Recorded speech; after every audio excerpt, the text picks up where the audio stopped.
idea that they're likely to be of a different religion than I am. I don't remember you say, would you marry someone who different? You would marry someone who's of a different religious faith.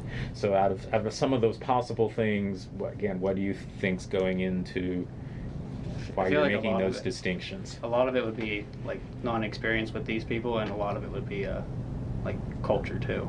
Okay. Like I don't know their background. Yeah. Not familiar enough, so you don't feel as So whereas biracial or Native American, you feel more comfortable. All right, somewhat likely these other groups are just from your knowledge or experience or even stereotype that you might have. They're just I'm less sure about. Yeah. Okay. All right.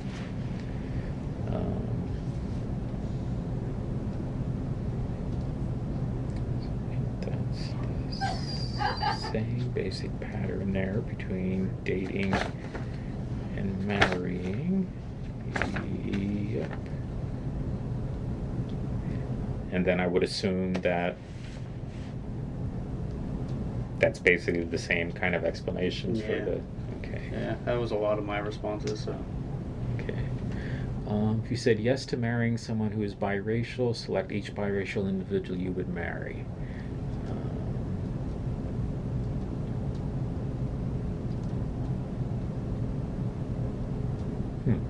Okay. So you only selected 3 of the possible, but yet, for instance, you said you'd be somewhat likely to marry a Native American. So I guess I'm wondering why then would a white Native American person be someone you would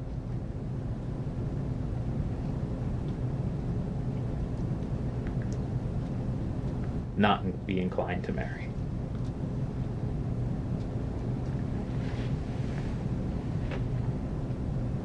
I mean, it's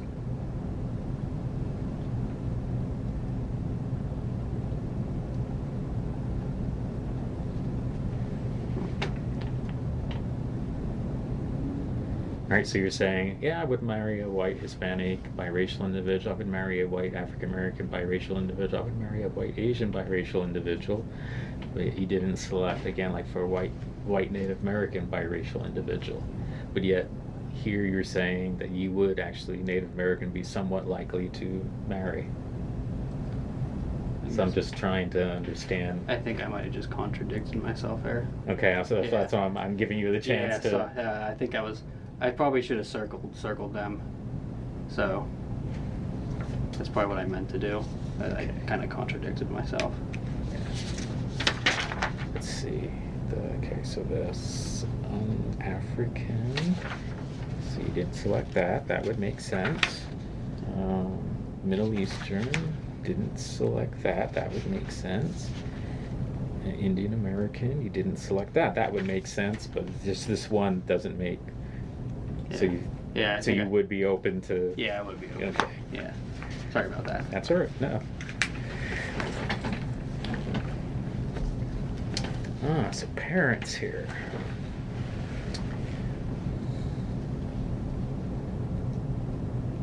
All right, so I guess I would ask,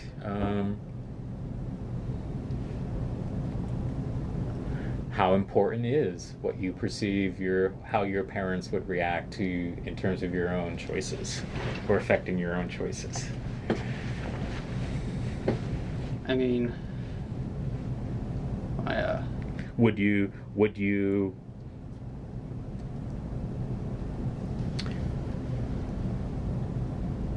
make a choice to date or marry someone if you thought your parents would be less accepting of it, I guess is what I'm asking. I'd cross that boundary. You'd cross that boundary? Yeah. Yeah. If I knew that person was worth it to date and talk to, I would cross that boundary. Okay, all right.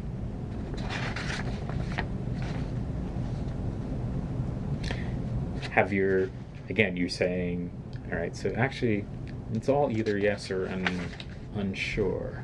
So it's not that you've necessarily even have heard your parents say things about some of the other groups. It's just, it's never been. Yeah, it's never been established in the household. Okay, so. All right.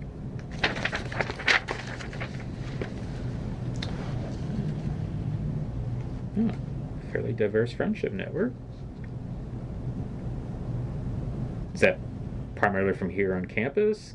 A lot of it was from high school.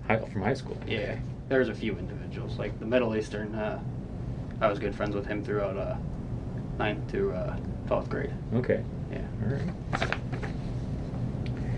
And I guess the last thing I want to ask you about, and again probably ties into some of the things you've already said, but kind of explain your rank ordering there of groups.